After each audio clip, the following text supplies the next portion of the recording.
Welcome, everyone, to episode 8 with my next guest, Roberta Grimes.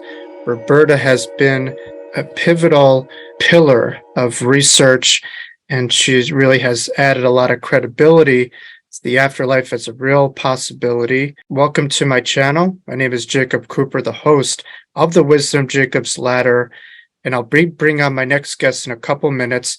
For those of you new to my channel, please make sure to subscribe to my YouTube platform. And also you could follow me on Spotify as well as iTunes.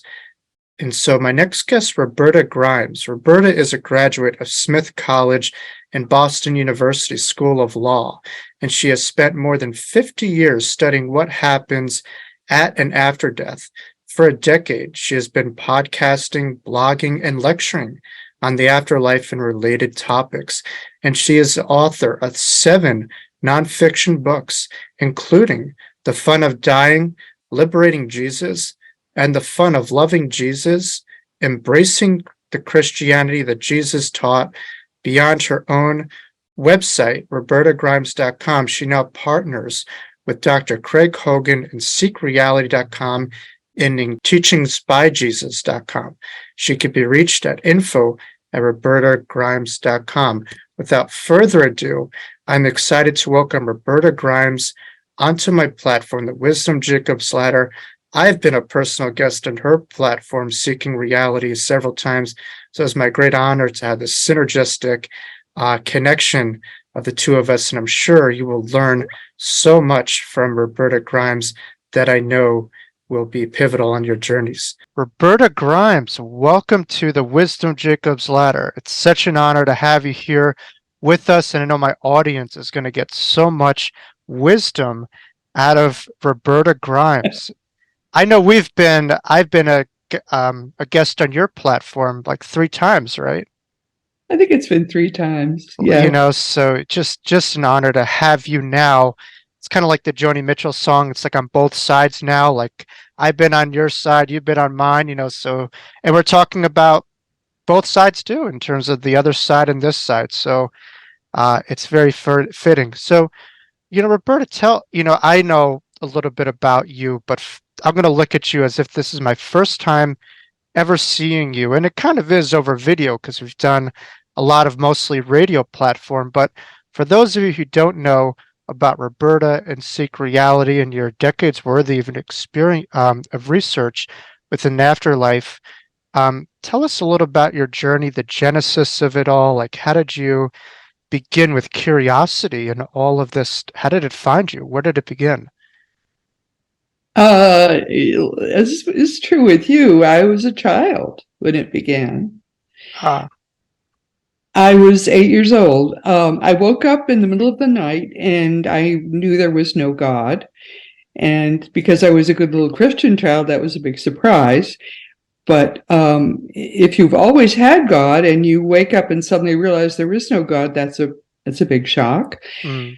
And then there was a bright light in my room, and I remember that room forever after because the light on the toys and everything that was in the room and the awful wallpaper made me remember that room forever after.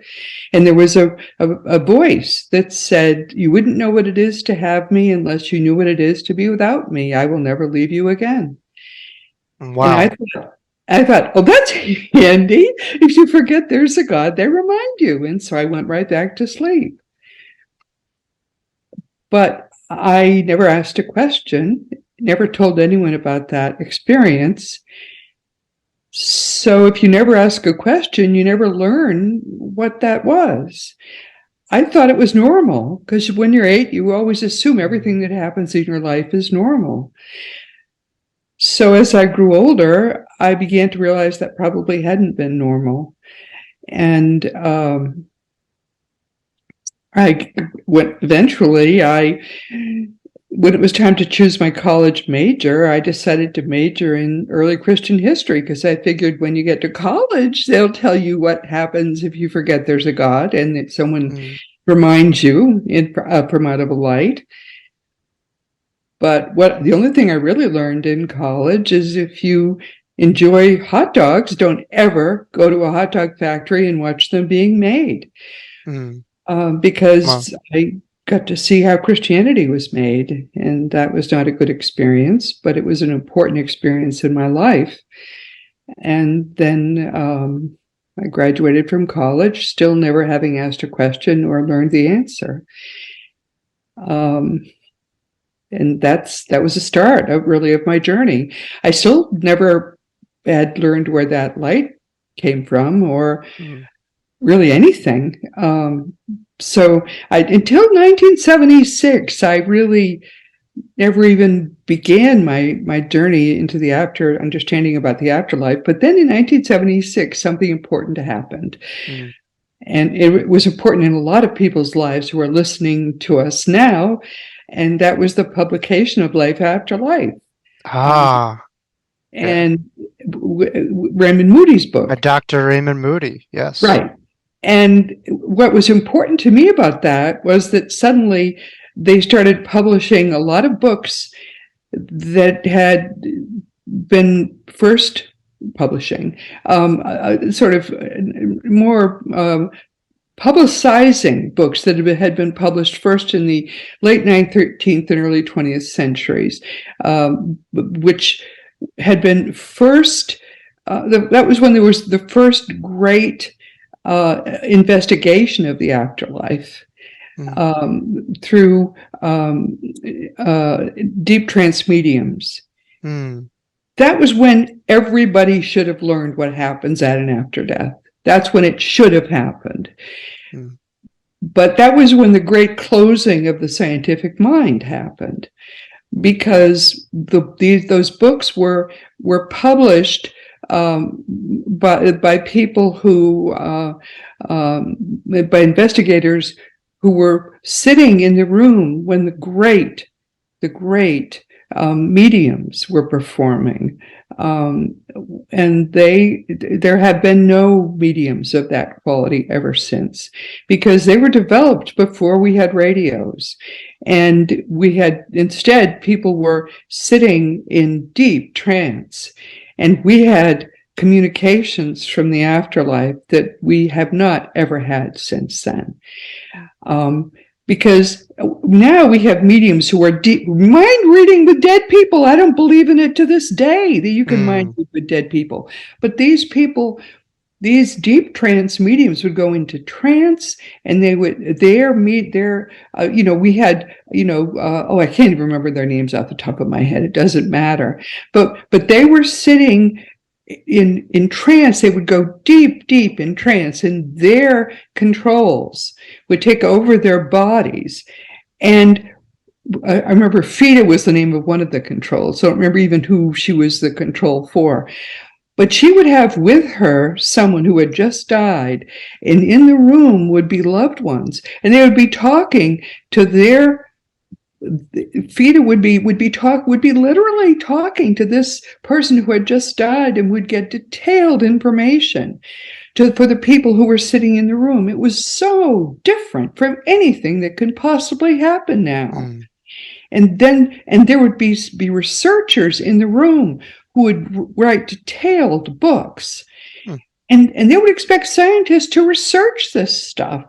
But the scientists didn't research it. Instead, they just closed off any possibility that any of this ever would be investigated. And those books, because this is the 60s, this all had happened just a few decades before. And I just out of college, because I graduated from college in 1968. I know I look like a young thing, but I'm not nearly as young as I look. I started going around to these bookstores and buying these books. I have them now. And I started reading them. And I read hundreds of communications, which people can't find these books in bookstores now, because I bought them all. Sorry. And I read them, hundreds and hundreds of these communications. I was a real skeptic at first. I didn't think it was possible for there to be an afterlife then.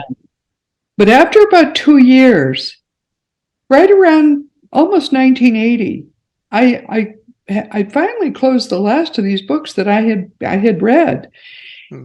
And I gave up. I said, all right, I give in. It's real. It has to be real. Mm. In the early part of the 20th century, latter part of the 19th century, they convinced me. My question for you, Roberta, is you had a clear connection to this voice, that happened to you at 8 years old. Why do you feel that was in question? What part of you might have questioned the validity of that? Was that society's, kind of programming or cultural myth? Like, what part of you didn't say, no, this is very real? This is It was a real voice. Yes, I mean, yes, if I heard that voice again, I've heard the voice since. I have to yes. tell you. P.S. That was my spirit guide.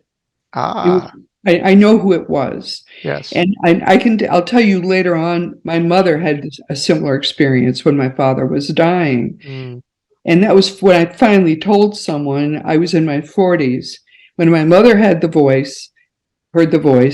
She was sure it was God. I mean, I would have thought it was God when I was 8, but it was too young a voice. I knew it wasn't God. I just assumed it was whoever they send around when children forget that there's a God. Whoever it is they send around, that's who I thought it was at the time.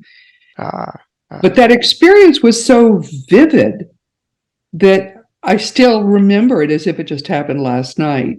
And Isn't I'm a it? lot older than 8 now. It's amazing, because you and I both had these experiences at such a young age. We're connecting to this timeless reality where for us, we're like, oh my God, that was that long ago. And it feels like just a second ago. It's amazing Yeah, how does it feel like it happened timeless. last night? Yeah. Yeah. So It's, I don't have to explain to you that those experiences are timeless. They happen outside of time. yes, yes. Bright light. I can. You want to hear about the wallpaper? I mean, it was hideous. That's what they used to put on the walls back in the 50s. It was hideous. Purple wallpaper. Different time. Cornflowers.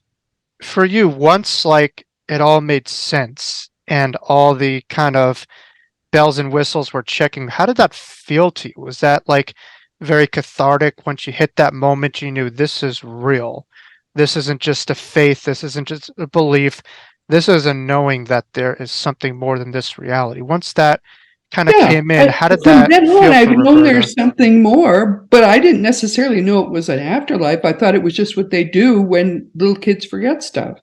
They send this experience to remind them. That's all I knew at the time. It took me a long time. It took me 2 years of reading, but it was in southern England, in the eastern United States, every single person, hundreds of experiences, when people were hearing from their dead loved ones. Mm. Same process of getting to the afterlife.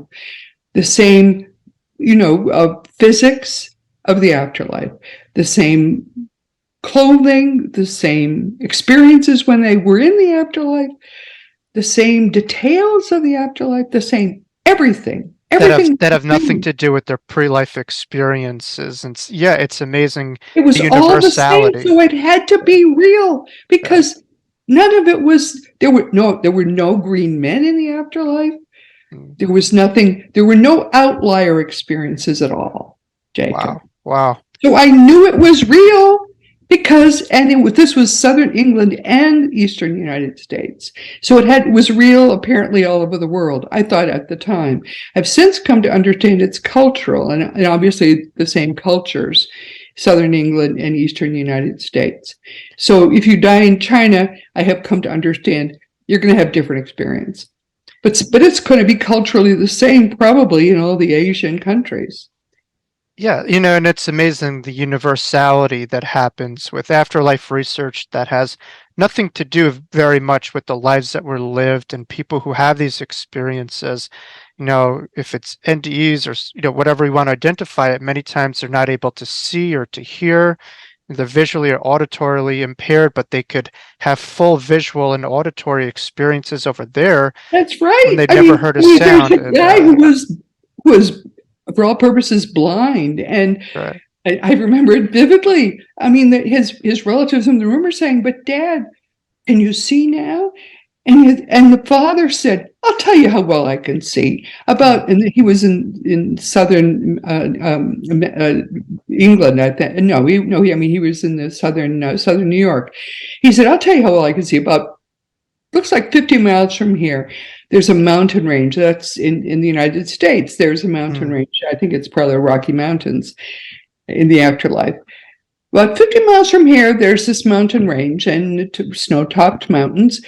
And there are foothills, and in the foothills there are trees, and there are leaves on those trees, and I now can see every leaf on every tree on every one of those foothills. That's how well I can see now.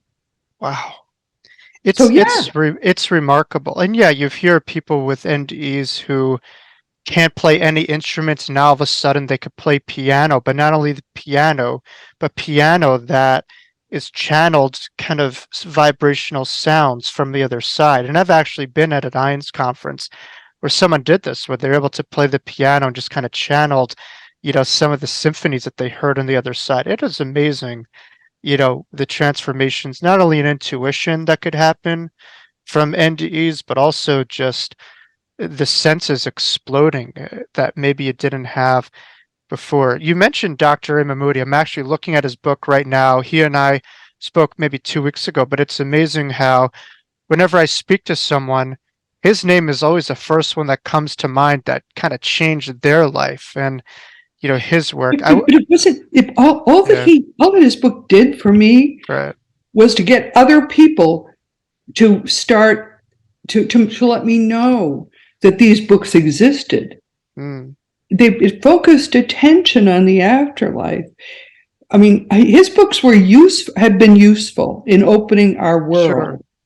That was the main thing that they did. He was a great gateway for a lot of other stuff. To make people know that, one of the problems I've had in teaching about the afterlife is that everyone believes people die and come back to life. And I want people to understand that that's impossible. You cannot come back to life once you've died. It's a one-way trip. And I've met him at conferences and talked with him, and he agrees. He has said no. That's why I call them near-death experiences, because you can't come back to life once you die. That silver cord, once it breaks, you can't reattach it, and that's true. You could only live here and there. But I wanted to talk about some of your research findings. I know you've been studying for decades, in terms of the afterlife. Just kind of share some of your pearls of wisdom or anything that just kind of blew your mind that you've seen in these decades.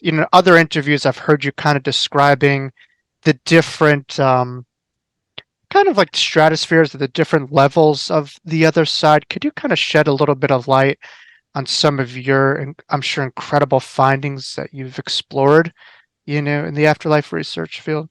One of the things that amazes me is that we are living in the same place where the afterlife is. Say that again. Say it one more time. We're living in the same place where the afterlife is right now. Wow. When we die, all we do is change channels. It's all right here. The easiest way to imagine it is that right in this room with us right now think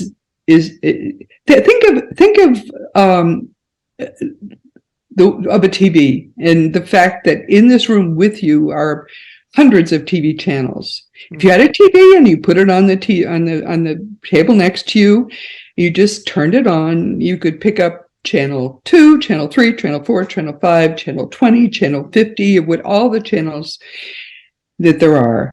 And right now your mind is tuned to that body and to this material. We think it's maybe the lowest channel there is, the material level.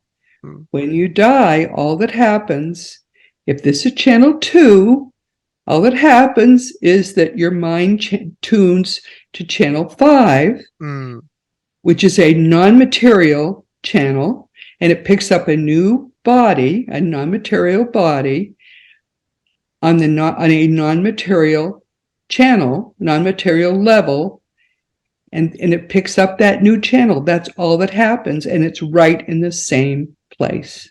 Wow. Would you describe that in terms of vibrational frequency? Because I know a lot of people talk about, high vibrations, and in order for us to really ascend or to connect to our loved ones, our energy fields need to be amplified. And I know you mentioned scientists like Albert Einstein talk about how we are energy, we can never be destroyed, and so we're just kind of frequencies. Is that kind of what you're alluding to? Yes, exactly right. This frequency. Yes, the process of dying is easier to understand if you think of it that way. When you are in the process of dying, and people who are awake during that process can feel it happening in your body, your energy body, which is leaving. Actually, I think of it as unvelcroing inside. People describe it as little threads. It feels as if little threads are letting go, first in your toes and in your feet, and then up your legs. It doesn't hurt, but they're aware of it happening, and up your arms. And your energy body gathers in your chest, and it leaves your body through your chest wall or through the top of your head, and people can see it. If they happen to be looking at your body, they can see it gathering as a mist above your body, and it rises very rapidly, and then it seems to disappear. But what happens is that its energy vibration is rising very rapidly. Mm-hmm. And if you're watching, and if you can see it, if you're sort of able to see that it continuing to rise, you'll see it forming into a bodily shape above the body of the person who is dying. It forms into the shape of a body. It's still attached to the material body by what's called a silver cord. It's an energy cord that keeps that material body alive. Now, that silver cord's very stretchy. During the course of the person's life, it can stretch to the end of the universe. Even very stretchy, but it's starting to fray, and as it gets weaker, as it frays, then it breaks. When it breaks, the body dies, and this is a time of danger.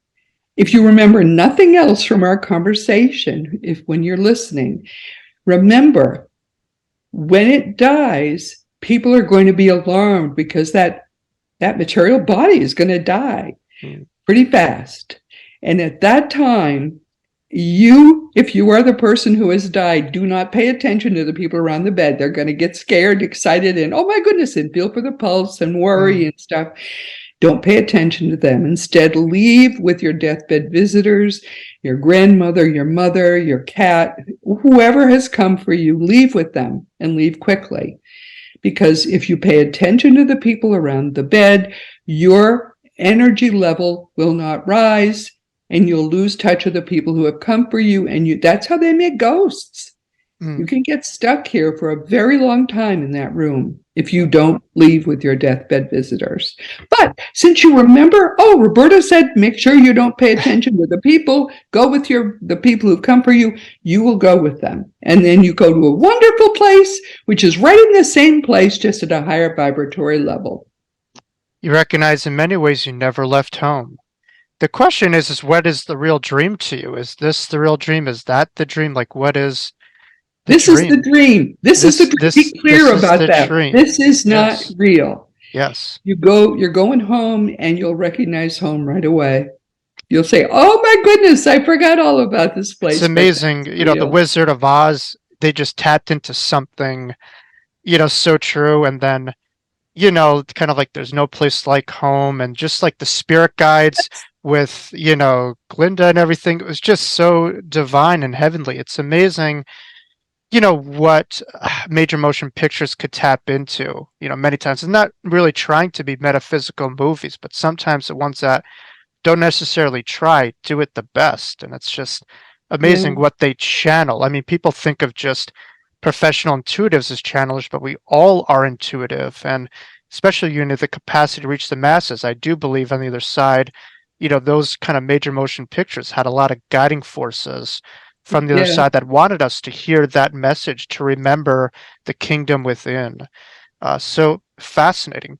I'm wondering too, like, because at least I know, one level of the other side that I connected to, what I kind of view as the light realm, just kind of like pure light. But I've heard in other interviews that you've given that, and I could be totally off, but you've kind of described like other levels of heaven, like different kind of. Yes, Could you indeed. kind of get into that? Because I know that will blow a lot of people's minds. That heaven is multidimensional; it's not Big unidimensional, time. and Yeah. there's different parts. So, what are those different, Well, parts? Yeah.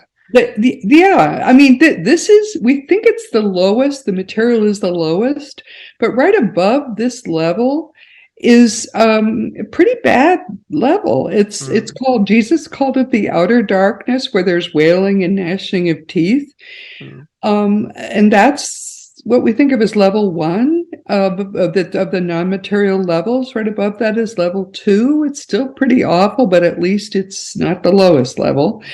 Level 3 and level 4 and level 5 are what the Vikings called the Summerland levels, and they're beautiful. They're very Earth-like, and most of us enter at level 3, and mm, that's where typically, that's where when you.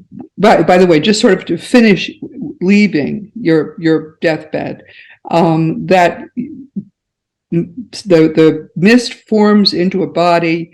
At that point, the people who have come for you will be hugging you, and you pretty quickly realize that when you left your body, you were unclothed. You go, and mm, you think of clothing, and you get clothing pretty fast.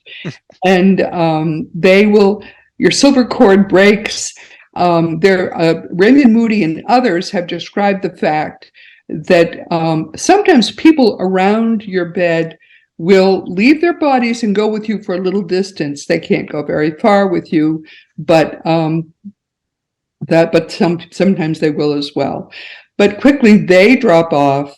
And as your vibration rises, if you look back at the room and the people you're leaving, it all becomes very vague, sort of vapory, very quickly. mm, But this fog that you're entering, you're not really moving in distance. You're just going through, or you're in the illusion of a fog. And then as it opens again in the same place, I want to stress that, this beautiful area of gorgeous kind of, I mean, it used to be, and I'm still back in the early part of the 20th century, a beautiful Summerland garden opens up. Now, what it's going to look like in the 21st century, I'm not sure, but I think it's still going to be a beautiful garden. But I don't know, maybe it'll be more hip somehow. Maybe it won't look like a garden anymore. I just don't know what it'll look like. All I know is it's very spacious. We all think, well, think of all the billions of people who have died. It must look much more crowded. Because it's infinite in size. Size mm. isn't even a factor there.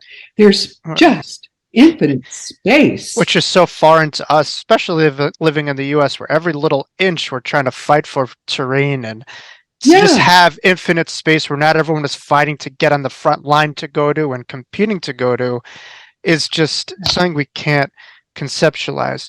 I don't know if you were a follower of Dr. Michael Newton, who kind of, wrote the book, The Journey of Souls, Destiny of Souls, all that, but he kind of spoke between life kind of, stuff. Yes. For those who are wondering, like, what do we do on the other side? Is it just a blissful experience with all this stuff around us? Is it a continual education? Are there continual growth that could happen? Like, are there physical, not like non-physical, but physical experiences that could have? Like, from your On research, 3, like 4, what? and Yeah. 5, it's infinite stuff to do. A lot of people, especially when they first get there, like to travel. And they travel in time, they travel in space. No passports needed, though, right? No, I mean, it's dazzling. The things they talked about doing 100 years ago. I mean, they traveled all over the earth. They traveled back in time. They visited the Plains Indians. They visited different cultures. They watched the pyramids being made. All these things they did. It's boggling. One of the things they loved doing was all kinds of weird vehicles. One woman, her husband always wanted a yacht. She made a big yacht for him. I mean, because you don't need money, so you could do whatever you want, and you also don't need to worry about building things, because whatever you want, you just design it, and then upper level beings come there and think it into existence. So the creation is done by sixth level beings who come in, they study your plans and then they think it into existence. So you can just have or do anything. It's just as limited by your imagination. Whatever you want, you can do. You can study anything you want. There are gigantic libraries. Primarily, they have scrolls in them, but you can study all your past lives. You can study your future lives. You can. I mean, it's boggling, Jacob, what you can do. And it's all physical if you want it to be. And most people do, who are in the first, the third, fourth, and fifth levels. So it's just amazing. Because it's interesting, because I think from what I hear, a lot of the things that we're passionate about or we're enthusiastic about in this lifetime, it doesn't just stop here. We continue to explore some of those areas. And I know, some people may believe it, may not. But for instance, I will talk to people, they never met me. I'm a complete stranger to them. And I would pick up a phone and they'll be on the other line and say, your grandfather's here and he's got a fishing pole. Then they'll just describe evidence after evidence. So it seems like from a lot of the readings that I've gotten, they continue their passions. They continue to explore what they were about. Exhaustion, because there's no time there. So you can spend what will feel like the next 100,000 years, if you want, getting totally full of all the experiences you've ever wanted here. And they want you to do these things to exhaustion. If you always wished you could have been an archaeologist, you can spend, the next however tons of millions of years with the ancient Egyptians, helping them build their pyramids there. You can do whatever you want to do. And they want you to have your fill of all these things. You can study piano with Tchaikovsky and learn from him. And the reason there are prodigies here is that they really did study with the greats. They really did do all these things because they needed to get their fill of that stuff. That's what people do. Yeah, it's interesting. Like, what came first, the chicken or the egg, when you see like a Mozart playing at such a young age? Like, was that from past lives, or was that from the life between lives, or maybe they were training on the other side? So it is interesting. What causes a soul to maybe ascend, would you say, to some of those higher, levels on the other side? Is that of character? Is that a soul evolutionary kind of thing? Like, what is that vibration? What causes souls to really vibrate higher when they do cross over to the other side, into the deeper realms? If people want to do it, they can make this their last lifetime. Even if you're, say you're already 50 or 55, you say, that's it. I don't want to, come back. You can do it. I wrote a book about how to do it. It's not that hard. You just have to concentrate. I mean, Jesus taught how to do it. That's what my book is about. How to make this like your last one, and to not. You don't have to come back. You just have to learn how to love and forgive perfectly. That's it. I want to come back because I know we speak a lot about the past lives of Roberta Grimes, which is fascinating in itself. But why do you feel souls would leave bliss to come here? Is that sometimes forced by those on their side? Is that autonomous? Like what No, causes a it's soul to come here? because you can't go higher than what you've earned. And if you're vibrating at level 3 or level 4, you are always encountering people who are vibrating higher because they come down to lower levels to teach. And if you're only vibrating at, say, level 3 or level 4, which most people are, frankly, because they don't know why they're here, and they come here strictly to learn how to vibrate higher. Mm-hmm. And then they're seeing people who are teaching, and they're vibrating at the 6th level. I mean, one of our frequent guests is Mikey Morgan, who is a 6th level being, and he specifically took a lifetime that started in 2007. It started in 1987, and he was here for 20 years, and then he died in 2007. His mother swears she never signed up for this, but she did. And she communicates with him, and he comes on our show. People send me questions, which we ask him, and I swear, I have tried so hard to test him, and he never made a mistake in hundreds and hundreds of questions. So I have to admit, he's a 6th level being for sure. And he came to teach us, how to grow spiritually. And so he's a sweet, wonderful man, who once was like the rest of us, but now he's almost a perfected being. So people want to get like Mikey. Well, it's a basketball thing. They said, be like Mike, in terms of Michael Jordan. Yeah, everybody wants to be like Mikey. Something with that name, yeah. And he's sweet and humble, but he's a very advanced being. He was last he last became a person who no longer needed to incarnate in the 1600s. Anybody can do it. You just have to pay your dues. Yeah. And people want to do that and and they want to be able to stop having to incarnate. That's why people come back. Right. And you can do it. It's not that hard. It just takes the work. Right. I mean, my personal viewpoint is we're not necessarily adding to the divine spark within.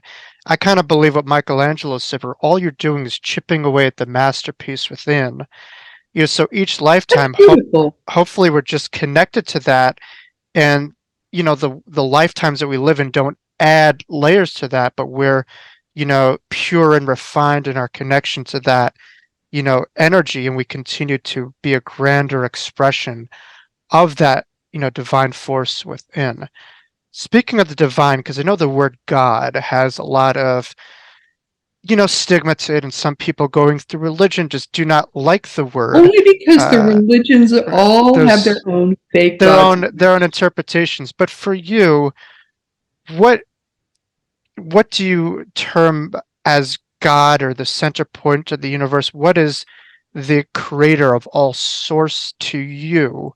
What is the DNA of that? Like, how would you describe the center point of it's really simple, reality? Jacob. Consciousness is the only thing that exists. What we experience in a dim way as human consciousness is the only thing that actually exists. And at its lowest vibration, it's fear, hatred, anger, all the ishy emotions. At its highest vibration, it's perfect love. That perfect love is what God actually is. All the fake gods that all the religions have created, those are not actually God. The separation and a human construct. That includes the Christian God, the angry God, the Christian God that people talk about. That's not God. Yeah, God is the highest consciousness vibration. Perfect love. That's God. Jesus said that. It's interesting because, I had a client recently come into my office, and he said something about like, I love people who are the gay community, but it goes against my religion, and so I can't accept people who are gay. And I said, if your religion is lacking unconditional love, it's judgment and hatred, and it's not a true It's not religion. good. So Yeah, your religion is like a bummer. sad, but people need Jesus to get, rejects that religion, whatever yeah, it is. If it's a Christian religion, Jesus just rejected it. right. That's really People simple. just need to return back to love. I'm wondering for you, because you've kind of seen transformations from working this, several decades ago to now to today. It seems like there's a lot going on in terms of people's mind shifting and a lot more openness and receptivity to, particularly with kids. I mean, kids are now given crystals at parties and they're, learning about, so what do you feel has kind of created this shift? Has it been more accessibility through the internet? Is it a vibrational kind of shift on a collective basis? Like, what is going on right now? Because everyone seems, not everyone, but a lot more people seem to be on the boat than they were before. Well, what we're told is that the vibration of the planet had sunk so low for a variety of reasons that the work is being done to raise the vibration of the planet. And the alarm bell that really was rung was when we used atomic bombs in anger. This was in 1975. Rather, I'm going to say 1945. We used atomic bombs in anger in 1945. That was when they decided, the beings that control the planet decided that they were going to, number one, make sure we never did it again, and number two, send in a lot of people and their guides to begin to raise the consciousness vibration of this planet. I'm one of the people that was sent in with my guide, and many other people that I know of are part of that same group who were sent in to begin this process. Craig Hogan is someone else I know, and a few others. Yeah, who are just because I mean, you're someone who seems very connected to history. You really, for instance, I'm a basketball guy. People talk about basketball players. I'm like, how could you talk about that basketball player and not know Julius Erving or Bob Cousy? So for you, we're talking about all that's what's going on, but you understand trends and patterns. And so for us right now, I believe messages are repeated until lessons are embraced. So for us, like, what's a great lesson that we need to apply during this time with all the advancements that we have through artificial intelligence and nuclear stuff and wars? There's a lot of cyclical stuff. So what's like a lesson that we could have so that we don't self-destruct and that we heal as a collective? What's kind of like our The one thing I think task? people should look at is, let's look back to 1945. 1945. That was the pivotal year. Since then, why has there been no other atomic bomb used in warfare? It should have happened, shouldn't it? What's the reason it hasn't happened? I mean, what I'll tell you, behind the scenes, we've come very, very close. Very close. There have been, I mean, Cuban Missile Crisis, and there have been times when there was one Russian guy, I'd forgotten his name, I used to know it, who was given the order to push a button, and a missile would have been, in fact, several, would have been on the way toward the United States, carrying warheads. But because they had a false positive that there were missiles on the way from the United States to hit the Soviet Union. Wow. But he decided what they had been given was a false alarm, and he did not push the button. But then they realized afterwards, after the fact.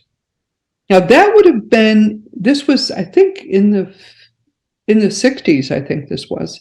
They realized after that would have been Armageddon in the 60s.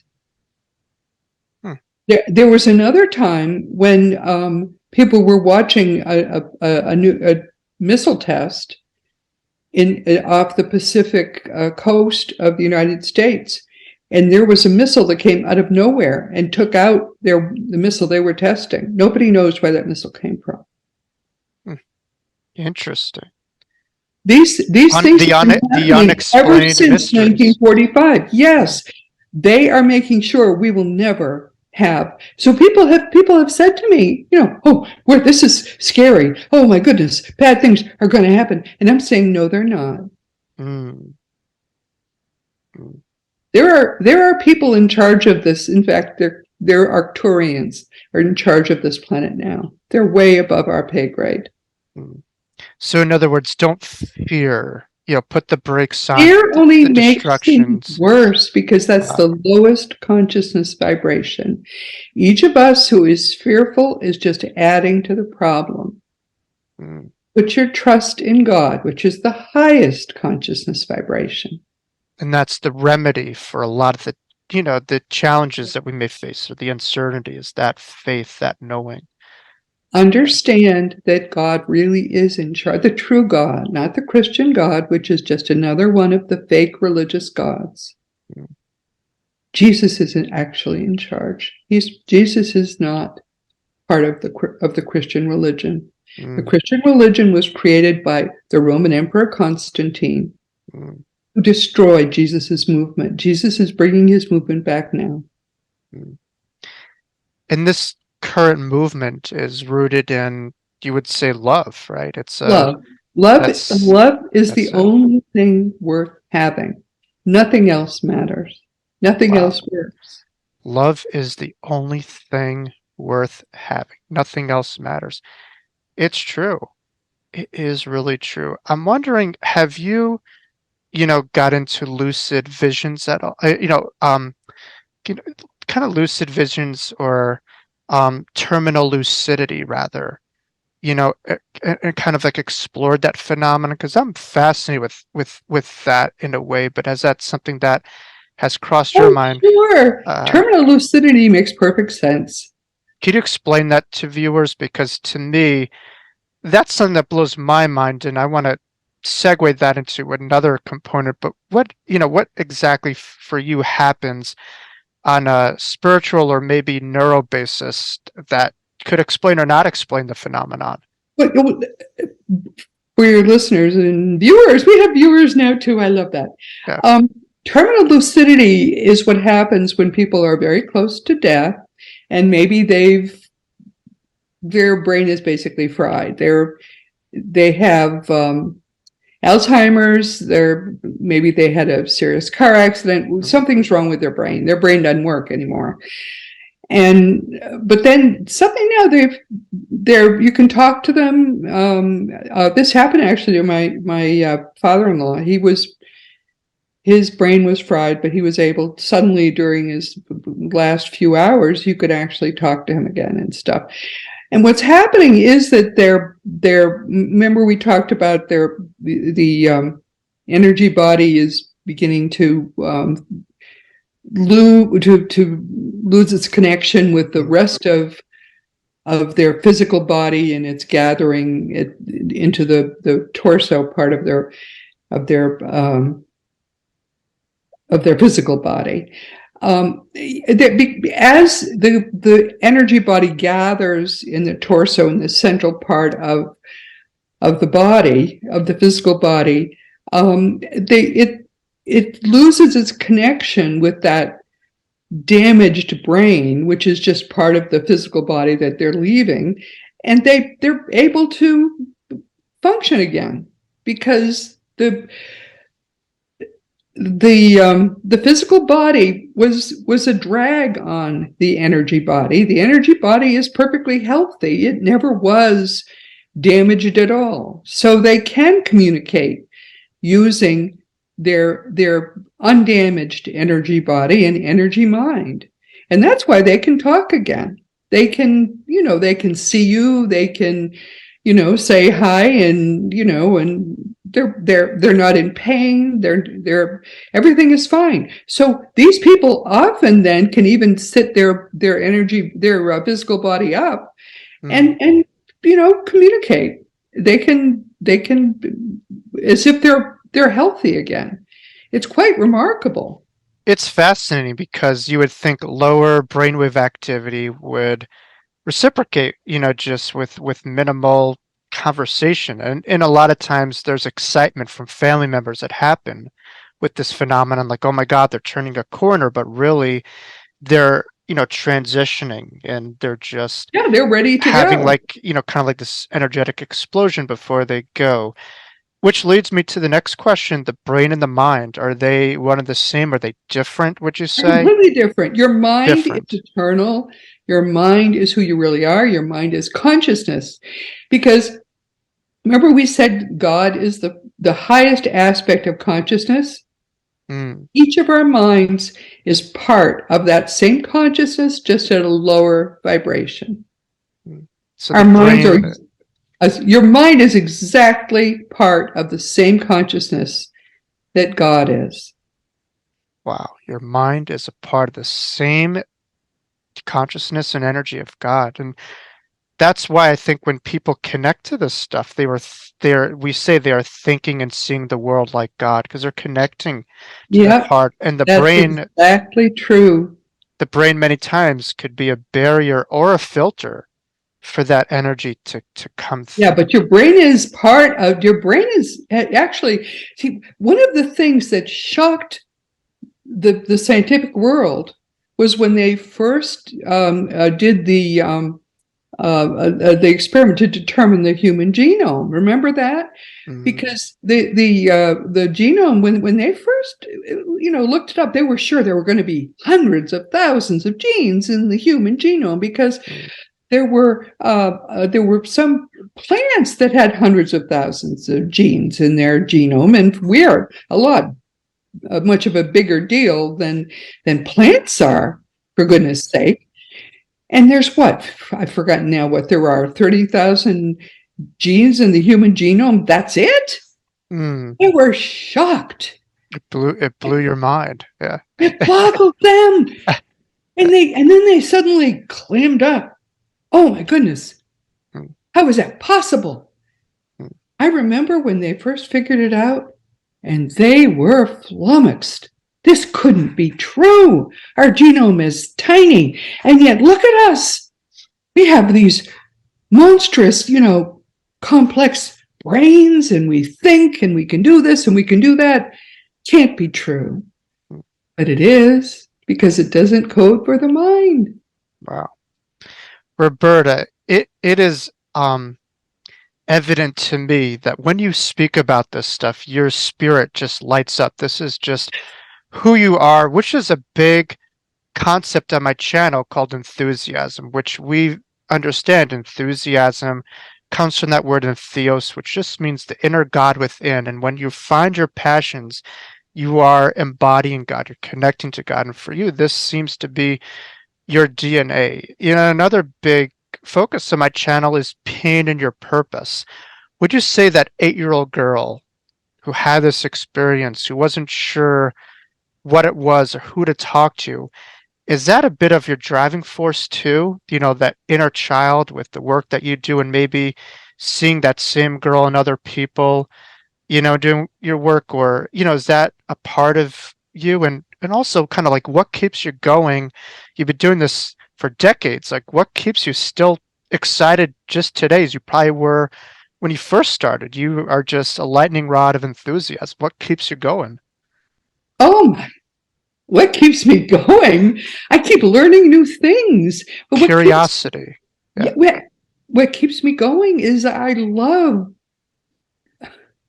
people. I love Jesus.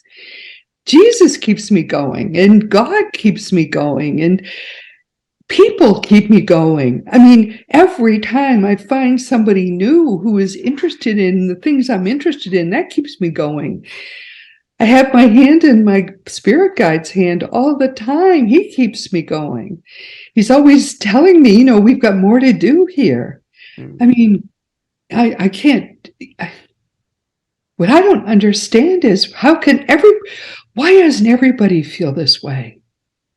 What seems like to you, you've really tapped into your passion and your purpose and your, all the kind of all the bells and whistles are clicking off for you. You're very tuned in. It seems like for a lot of people who feel lethargic, they're not connected to their, they're not connected to their track in a way. They're not living out their true higher purpose, it seems. Jacob, I don't get it that everybody doesn't feel this way. You explain that to me. How come everybody doesn't feel the way I feel? When you're tuned in, it's a beautiful, and I kind of view it kind of like a solar panel. You just have this energy that recharges itself, and you're connected to the light, and it reinvigorates itself, and you keep on going and going, and you stay youthful just as you look, and it's just this light within you that emanates that, and so I think to me it's just connecting to that light. That's the real source of light, of life, that eternal light. Roberta, you've been doing, this for several decades. When you close your eyes to someone who may be on the fence or isn't sure, is there a specific kind of message that you have to that person who, is kind of like you one at a certain point? Like, is there like a message that you have to deliver to that maybe audience member who's on the fence with this stuff? Never for a moment doubt that you are an eternal being. I cannot imagine any possible reason to doubt.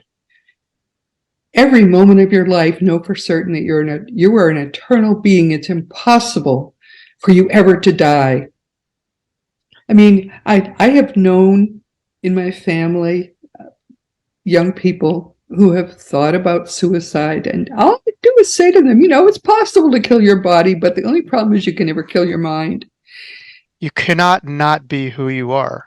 It's impossible. You could think it, but doesn't change the reality of who you are. The only problem with if you ever kill your body, you can't kill your mind, and your mind is still there. Yeah. You got to cope with your problems. So you may as well cope with them with the body, because at least then you can do something about them. Yeah. No, beautiful words. You just always tap into that being. And even sometimes we forget who we are, we could always remember. And there's so many people on my channel that I've had that already that forgot maybe who they were. But there's polarities. When there's dark, there's light, and we could always change and evolve and continually expand the box of reality. No pun intended with seeking reality, but we want to always expand that box. Roberta, where could people find your podcast, your work, your several books? What's the best way to get in contact with Roberta Grimes? What would you recommend?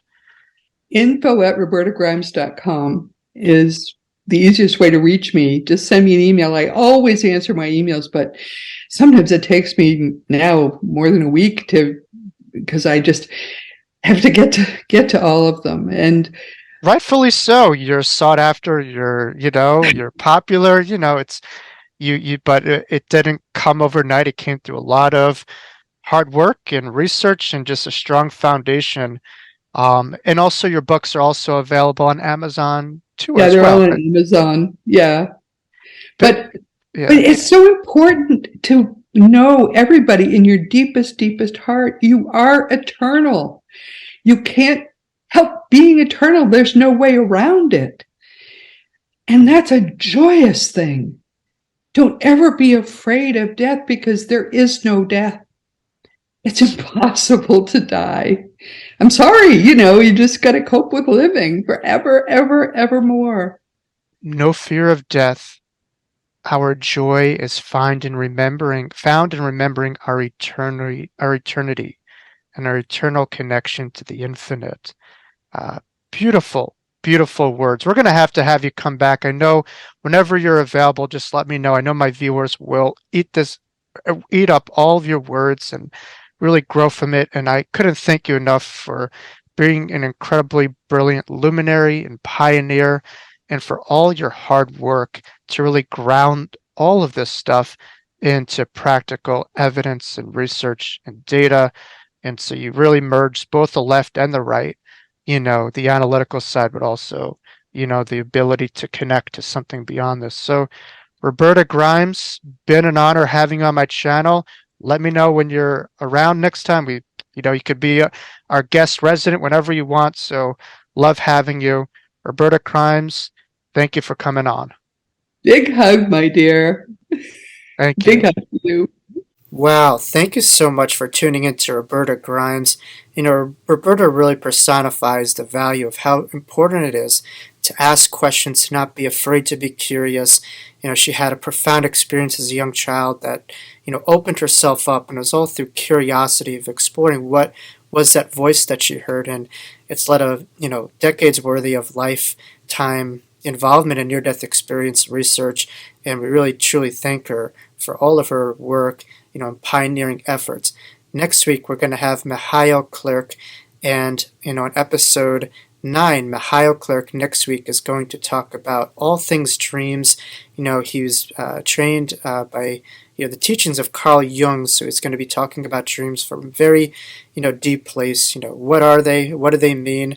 How could we really learn to integrate our dreams in our everyday life that we have at night, and how to make sense of them, the different symbolisms of that.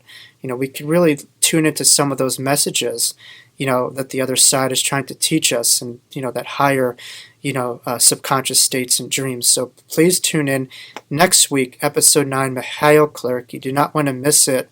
And for those of you tuning in, thank you for coming to my channel, the Wisdom of Jacob's Ladder. Please make sure to check out all my platforms, not just YouTube, as we're on Spotify, iTunes, and many more. Please make sure to subscribe for more great content coming your way here on the Wisdom of Jacob's Ladder. And I'm so excited for my next guest to talk about all things dreams, a topic that I'm very excited about. And Mihail is a wonderful fellow psychotherapist as well, so he does have a lot of credibility behind a lot of his study, and he's really been trained by the finest psychotherapist in modern day era, of the teachings of Carl Jung. So you do not want to miss next week's episode. See you then next Wednesday. We'll see you for our next uploaded episode with Mihail Clerk. Thank you.